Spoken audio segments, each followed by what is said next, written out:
Now, where this leaves the NWA is anybody's guess, but obviously this is not good.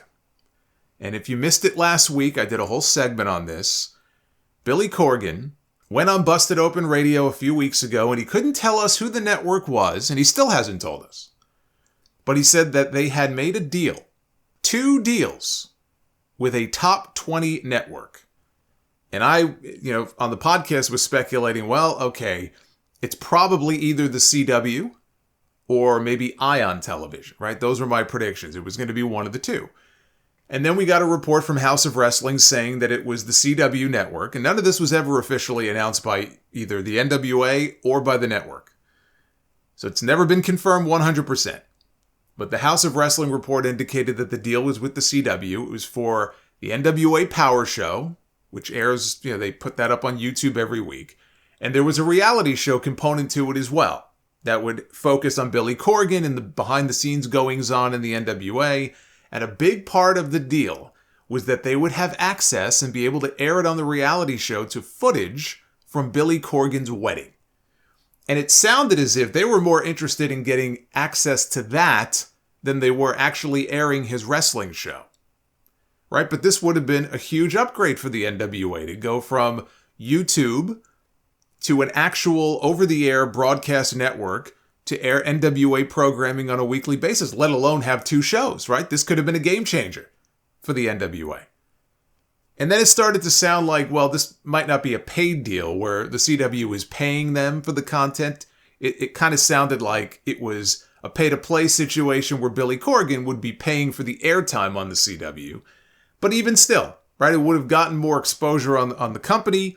Maybe eventually it would have turned into a bigger paying deal, right? It could have led to any number of things. What ended up happening was they had their NWA Samhain pay-per-view. It was their little Halloween show that they did a couple weekends ago. And during that show, there was a segment. I guess Father James Mitchell, who's been around forever, and he looks like a demon. He was the master of ceremonies. They cut to a shot of him during the show. It had nothing to do with any kind of major angle or a match that was going on. Not that it would have made it any better, but it was just a cutaway to a meaningless segment in the middle of the show. And this was a segment that Billy Corgan greenlit. It was his idea. He wanted this to air on the show, reportedly. Okay, this was all Billy Corgan. And it cut to a shot of him, and what was he doing? He was surrounded by a bunch of wrestlers and a bunch of scantily clad women who were drinking and doing drugs, and they were snorting lines of cocaine. Now, whatever it actually was, whether it was sawdust, whether it was sugar, whether it was actual cocaine is not even relevant. What they showed was that Father James Mitchell with his spoon, snorting this shit up his nose. People were doing fucking lines off the table. The announcers had no idea how to react to this. Tim Storm looked so uncomfortable during this. Poor Tim Storm. I wonder what Mama Storm would think. Tim Storm was one of my favorite parts of that first season of NWA Power pre-pandemic when I was actually watching the show every week. He's on commentary sitting there. He doesn't know what to do. He doesn't want to have anything to do with any of this. I'm sure he wasn't the only one. People posted the clip on social media, and I don't know if they were complaining about it so much or just talking about how ridiculous it was, but it went viral on social media. And the executives at the CW were made aware of this, and it soured them.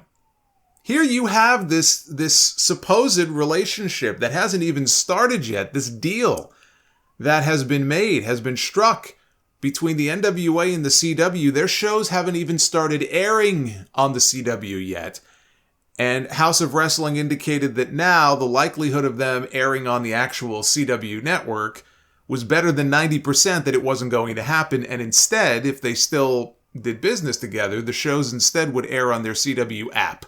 Which, at that point, they're better off just keeping their shit on YouTube.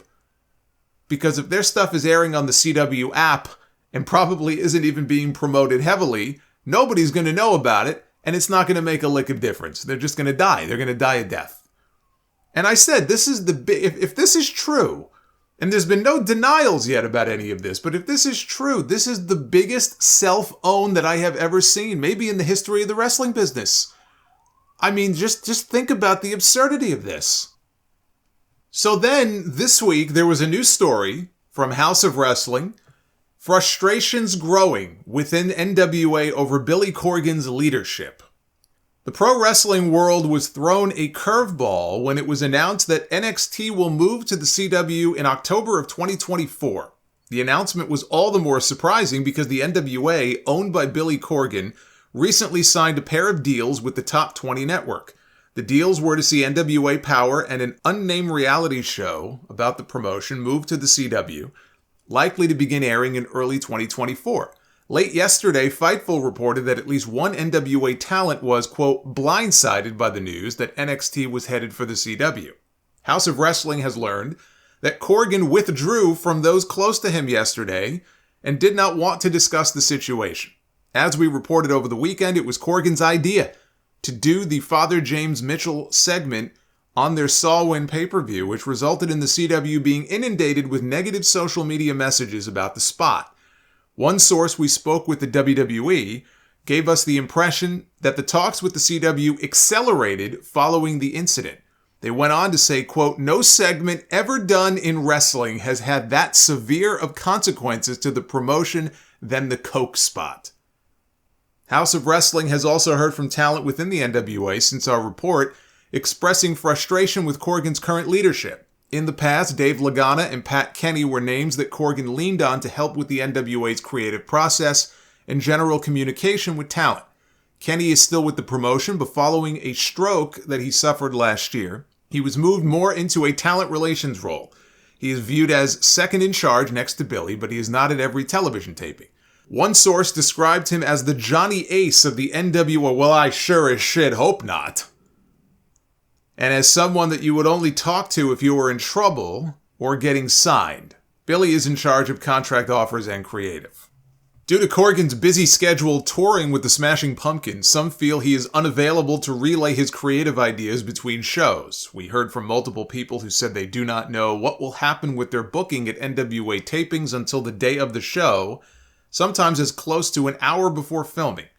One source we spoke with was empathetic to Corgan's struggle to balance his music and pro wrestling careers, but they are hopeful that he puts a team of creative people around him to filter his ideas. House of Wrestling was also told that several NWA contracts are set to come up in June, and that Corgan intends to start conversations to re-sign many of them in February. Some of those talents are frustrated by his leadership and are already looking into other places they can work when their deals are done, in the hopes of not having to re-sign. WWE announcing a deal to bring NXT to the CW next year has not helped with how talent feel about re-signing. Well, you don't say.